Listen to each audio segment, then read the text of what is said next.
Hello and welcome to CommSpark. I'm Lauren Worley, your guest host for today. I have with me Alejandro Mayoral with StandardAero, the CIO. Good morning and welcome. Good morning. Thanks for having me.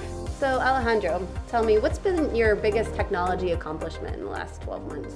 What I'm proud of the team is that the company has undergone a major growth and shift. Is that it's been a result of earning new businesses with existing customers. There's been 5 large key business acquisition. So it's pretty much has been doubling the size of the company in terms of revenue for the past 4 to 5 years.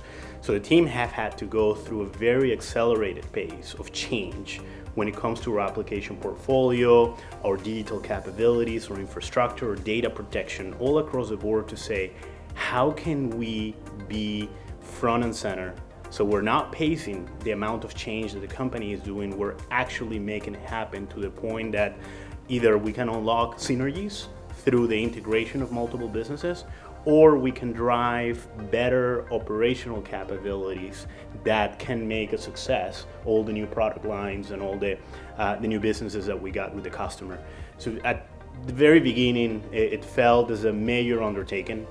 Something that the team have not necessarily experienced in the few years before, but it has been possible. We're at a point that the company continues in that growth path, that our products and services continues moving ahead, and we have defined much better in terms of what does it mean for us, where do we spend our time, whether it is on the way on how we digitize our production planning operations, how do we drive efficiencies, improve any outcomes in terms of a good quality product out of the door as the customer wants with the best turnaround times.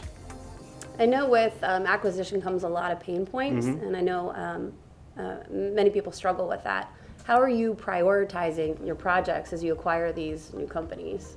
Every acquisition is different, and what I've always done is to seek to understand, based on the business plan, why are we bringing that company in? Right? Is that I've seen a diverse of reasons related to that, but rather than thinking about this as, okay, a new business comes in, we just have to connect all the wires, have a common email platform, or the typical things that would happen, is more of understanding, are we shifting production operations from multiple facilities? Are we creating centers of excellence? Is it the focus to create operational synergies? And then partner with business leaders to say, we're going to make sure that IT concentrates on those goals and why we had the acquisition made. And certainly all the other typical integration activities will happen, but we will determine whether those are things that's going to happen in the first 6 months, or perhaps in the second 6 months, or in the second year. I've seen the fact that it's, for us, each of 5 acquisitions we made, there all has been different reasons, and the team hasn't just necessarily followed a cookbook on each one of it. And I'll continue looking every time that we do a shift in our portfolio on how we need to focus there. Do you ever find yourself adopting some of the best practices of some of the companies, even if they're much smaller? Oh yeah, absolutely. Is that there's always a fear that when one company acquires the other, that there will be a situation where it's just value will be taken away, right? Whether it is best practices, operational efficiencies, core capabilities. We have not looked at that way. We've been really careful. For example, there's been areas where the talent in IT that came with the acquisition has been fantastic, and we said, well, let's go ahead and make sure that we place them into roles and initiatives that they're going to get the best for them, and then we kind of learn from each other.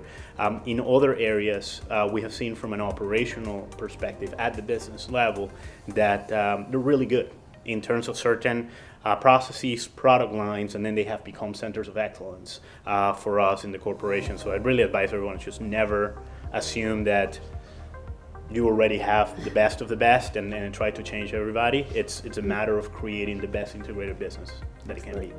Yeah, and I would imagine there's a lot of changes with, an international company. You guys are spread out. How are you taking advantage of different mobility technologies to excel your business from all over the place? We see that happening in one of our business sectors, business aviation, who focus more catering in terms of corporate planes, regional jets. Some are owned by private owners, and those are more transactional type business in terms of airplane comes in, it's inspected, there is a work scope that gets identified, and we need the customer to be engaged throughout the process to approve, review the proposal maintenance. So we have looked at applying mobile capabilities to be able to interact with the customer along the way, whether it is approve the work scope, look at the status of the maintenance.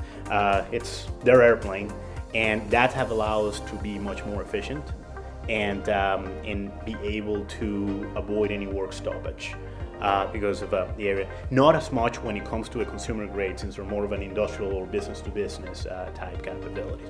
From an employee base, it's like everyone else. It's to the fact that you need to be able to do your work wherever you are, in regardless if it is a customer location or business locations, just so giving them the necessary collaboration tools so they can go ahead and get the work done. We want to thank Alejandro Mayoral, the CIO of StandardAero, for his time today. For more information, you can visit comspark.tech.